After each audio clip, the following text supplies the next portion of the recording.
All right, let's dive into mindfulness meditation. You guys sent us so much stuff on this topic. Yeah. It's really important to you. Yeah. I get it, though. After I saw the potential benefits like, oh, I don't know, stress reduction and better sleep, even like a stronger immune system. Oh, yeah. Who wouldn't want that? Yeah. But there's a lot here, so where do we even start? I think a good place to start is with mindfulness meditation as a topic. It's getting a ton of attention these days. Yeah, for sure. And for good reason. But it's not just some fad. Right. The roots go way back. Okay. And now science is backing it up, which is really cool. Yeah, that's what really stood out to me, like all these studies popping up everywhere. But hold on, before we get into all that, can we back up? Like, what is mindfulness, really? I feel like I hear it everywhere. Sure. But I'm not sure I totally get it. Yeah, that's a great place to start. At its heart, mindfulness is about being aware of this moment, right now, without judging it. Like hitting pause on all those thoughts running through your head and just experiencing what's happening, both inside and out, without getting carried away by any of it. So instead of gobbling down my lunch while I'm scrolling through my phone, Exactly. it's more like actually tasting every bite and feeling the textures, Yeah, being present with the whole experience of eating. right. Exactly. It's about bringing that kind of awareness to even ordinary stuff. Gotcha. And the non-judging part, that's important. It's about observing your thoughts and feelings, but not saying they're good or bad. Okay. Just noticing them come and go, like clouds, you know? Yeah, that makes sense. Sounds like a good way to deal with stress, especially these days when everything's so hectic. But how do you actually do it? I'm seeing all these different techniques mentioned in the research, like focused breathing, Yeah. body scans, walking meditation. Kind of overwhelming. It can seem that way, yeah. There are different techniques, each with their own little twists and benefits. Uh-huh. But the good news is there's no one right way. It's about what works for you, Oh, what fits into your life. so it's like a mindfulness buffet. I like that. It's exactly. Have we tried a few of these? I'm kind of curious about body scan meditation. Sure. A body scan is a good way to increase what's called interoception, which is basically your brain's ability to sense what's going on inside your body. Okay. It involves going through your body, bit by bit, starting with your toes and going up, Oh, interesting. noticing any sensations. Warmth, tingling, pressure, tightness. So you're not trying to feel anything specific, you're just noticing whatever's there. Right. And you might be surprised at how much you weren't noticing before. We're often disconnected from our bodies as we go through the day. Yeah, that's true. But a body scan helps us tune in to those subtle signals. Fascinating. I've also seen walking meditation mentioned. How does that work? Isn't walking, well, just walking. Can be, sure. But with walking meditation, you bring that mindful awareness to how you walk. You pay attention to the feel of your feet on the ground, the movement of your legs, the sway of your body. Interesting. You're turning something ordinary into a way to be present in the moment. Okay, I see how mindfulness can be woven into different parts of life, but I have to ask, what's the point? What are the real benefits? You talked about stress reduction, Yeah. but I'm seeing research on sleep, even immunity. Right, and that's where things get really interesting. We're learning more and more about how mindfulness can affect our mental and physical well-being. Let's take a closer look at some of those benefits, Sure. starting with stress. Okay, yeah, that's a big one for me. I think for a lot of people, yeah. How does mindfulness actually help with stress? Does it just make you feel calmer in the moment? It's actually deeper than that. Studies are showing that mindfulness practices can change how our brains react to stress. One example is mindfulness-based stress reduction, or MBSR. Okay. It's a program that's been well-researched and has been proven to reduce activity in the amygdala, the part of the brain that handles fear and stress. So it's not just covering up stress, it's changing how your brain deals with it. Exactly, and that has an impact on your whole body. Mindfulness practices have also been shown to lower cortisol levels, Cortisol, right? often called the stress hormone. Yeah. And when it's high for too long, it can cause all sorts of health problems. Wow, so this isn't just some fluffy, feel-good thing. There's real science behind it. Right. What about some of the other benefits? I'm really curious about the link between mindfulness and sleep. That's another area where research is showing real promise. By calming the mind and reducing stress, mindfulness can make your sleep better. Okay. Studies have shown that people who do mindfulness meditation tend to fall asleep faster, Interesting. stay asleep longer, and wake up feeling more rested. I think a lot of people would love that. Yeah, Is it mainly about quieting those thoughts that keep us up at night? that's part of it, yeah. Mindfulness can help you detach from those racing thoughts and worries that make it hard to fall asleep. Okay. But it also affects your body. By calming down that stress response, mindfulness can help to balance your sleep-wake cycle Makes sense. and help you sleep more soundly. This next one really surprised me, though. I'm seeing studies that say mindfulness can boost your immune system. How does that even work? It does sound a little strange, but research shows that mindfulness practices can actually strengthen your immune system. Wow. One study even compared mindfulness meditation to moderate exercise Really? and found that the mindfulness group saw a bigger increase in immune cell activity. So meditating can be as good for your immune system as exercise. In some ways, yes. It's thought that by lowering stress and promoting relaxation, mindfulness has a direct impact on the immune system. Chronic stress can actually weaken your immune system, making you more likely to get sick. Oh, wow. Mindfulness helps to fight against that. That's pretty amazing. And it all comes down to paying attention to the present moment. It's a powerful practice, and we're just starting to scratch the surface of what it can do. But I think we've covered a lot already. Yeah, for sure. Maybe it's a good time to take a breath and shift gears a bit. Yeah, totally. This is a lot to process. When we come back, I'd love to get into how we can actually bring mindfulness into our everyday lives.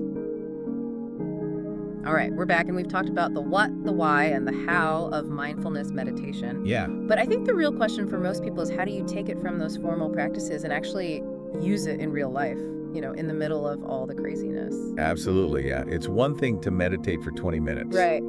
But how do you do it while you're driving in traffic, answering emails, checking off that never-ending to-do list? Exactly. That's where the real change happens. And in all the stuff you sent, there are all these creative ways to fit mindfulness into everyday things. We talked about brushing your teeth before. Right. What about some other, maybe less obvious examples? Well, we talked about driving earlier, like in rush hour. Yeah. People see it as stressful, Oh, definitely. even something they dread.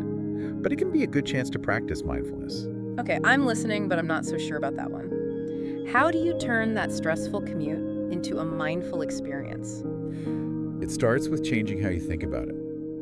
Instead of seeing traffic as this obstacle in your way, you see it as a chance to practice patience, Right. acceptance, being aware in the moment. Easier said than done, I think. Like, when someone cuts me off or I hear a car horn, my stress just takes over. I know, it's natural to react that way. Yeah. But with mindfulness, you're not ignoring those emotions. Right. You're observing them without judgment. So when you feel that frustration, Yeah. notice it. Recognize that feeling, how it feels in your body, and then gently shift your attention to your breath. Feel your chest rising and falling, your belly expanding. So you're creating a space between what's happening and how you react. Exactly. And that space gives you the chance to choose a better way to respond. Mm. Instead of road rage controlling what you do, you can be calmer and more aware. Yeah, I like that. It's about taking back control in those moments. But mindfulness isn't just for stressful stuff, right? I'm seeing how it can be used for even the most basic things, like doing the dishes. Absolutely. Any activity can become a mindfulness practice if you do it with intention. Think about washing dishes. Yeah. It's something we usually do without thinking. Our minds are somewhere else. Oh, yeah. But what if you really paid attention to what you're doing? Honestly, I'd probably just be thinking about getting it done as fast as possible. I get it. But go on. Instead of rushing, try slowing down. Feel the warm water on your hands, Okay. the slippery soak suds. Listen to the sound of the water, the dishes clinking together. Really engage your senses in that moment. So it's like finding something interesting in the ordinary. Kinda, yeah. It's about appreciating those simple tasks, seeing them as chances to be mindful instead of just chores. I can see how that could change things. If you bring that awareness to even little tasks, it's like you're training your mind to be more present all the time. Exactly. And as you get used to living in the moment, you might find that your mind naturally becomes more peaceful, clear, and focused, even when you're not formally meditating. This reminds me of something I read about how mindfulness can even help you enjoy things more, like really savoring a meal. Mindful eating is a great practice. Yeah. It's about really experiencing the food you eat, using all your senses, appreciating how it nourishes you. I'm totally guilty of mindless eating, especially when I'm working or watching TV. Next thing I know, half a bag of chips is gone. We've all been there. But with mindful eating, you slow down and savor each bite. You put away distractions, make a calm space, and really appreciate the food in front of you. Notice the colors, the textures, the smells. So it's like using that same awareness from the body scan meditation, but for eating. Exactly. Pay attention to what you feel in your mouth as you chew, the flavors, the textures. Notice how your body feels. Yeah. Are you satisfied? Are you still hungry? Sounds simple, but I can see how it could be hard. Our minds are so used to doing a million things at once. That's true. But that's why mindfulness is a practice. Yeah. It's about gently guiding your attention back to the present moment, Okay. again and again, without judging yourself. And each time you do it, you get better at being present, at fully experiencing life as it happens. I'm realizing mindfulness isn't just about meditation or specific techniques. Yeah. It's a way of life, a way to approach everything with more awareness, purpose, and appreciation. I like that. Yeah. And that way of being can affect every part of your life, Right. from your relationships to your work to even your hobbies. This is so inspiring. I'm actually feeling motivated to try some of these mindfulness things and see how they affect me. I encourage you to, yeah. And remember, it's a journey, Right? not a destination. Be patient with yourself, be curious, and enjoy the journey. This has been so eye-opening, seriously. Thanks for all your insights. Sure. But before we wrap up, I'd love to talk about some practical tips for getting started with mindfulness. Of course, let's get into that. All right, let's get down to the nitty-gritty. We've covered the awesome benefits of mindfulness and how to use it every day, but I'm guessing a lot of people listening are like, okay, but where do I actually start? Yeah, I get that. Yeah, Starting anything new can be kind of intimidating. for sure. But the cool thing about mindfulness is anyone can do it. Right? You don't need special equipment or anything. Yeah. You can literally start right now, just with a few minutes and an open mind. Love that. No fancy stuff needed. But I know some people find those guided meditations really helpful, especially when they're just beginning. What do you think? Oh yeah, guided meditations can be great, especially if you're not sure where to begin. Yeah. They give you a structure, a voice to lead you through it, and often have calming music or nature sounds. I've heard of those apps like Calm and Headspace. Yeah. Those good ones to try. Definitely. Calm and Headspace both have tons of guided meditations, from short ones for beginners to longer courses on things like stress and sleep. Cool. They're both super easy to use, which is great for people just starting out. And I'm seeing a note here about Insight Timer. What's that one all about? Insight Timer is another awesome option, and it's got a huge library of meditations that are totally free. Oh, nice. It's more community-based than Calm or Headspace, with teachers from all around the world contributing. Cool. So you can try out a bunch of different styles and see what you like. So many options. It's like a mindfulness buffet, haha. But what if you're more of a book person? Any recommendations? For sure. There are some amazing books out there to guide you on your mindfulness journey. Okay. Mindfulness for Beginners by Jon Kabat-Zinn is a classic. It gives you a really solid foundation. I've heard his name a lot while researching. Yeah, he's kind of a big deal. Seems like he's been a leader in bringing mindfulness to the West. He really has. He's been so important in making mindfulness popular and accessible. Okay. If you're looking for something that dives into the science behind it, The Mindful Way Through Depression is excellent. Okay. It's by Mark Williams, John Teasdale, Zindel Segal, and Jon Kabat-Zinn. Oh, wow. All of them. Yeah. And it explores how mindfulness can be used for managing depression and boosting emotional well-being. So we've got apps, books, any other resources you'd recommend? Local meditation centers and groups could be fantastic. It's a great way to meet other people who are into mindfulness Yeah. and learn from experienced teachers. There's something special about practicing together, feeling that shared energy. Community is so important, especially with something new. Okay, so if someone's feeling inspired and ready to go, what are some good tips for making mindfulness a regular thing? My top tip is to start small. Okay.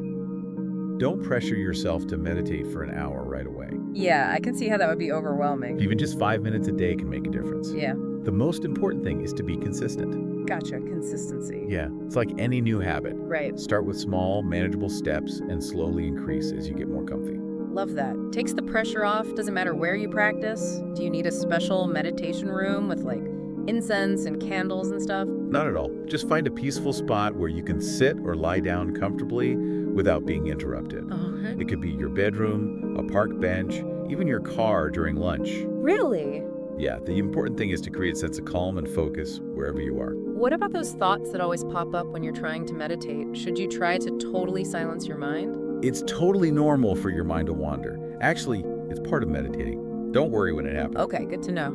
Just notice the thoughts without judgment Right. and gently guide your attention back to your breath, a mantra, or whatever you're focusing on. So it's more about acknowledging the thoughts than fighting them. Exactly.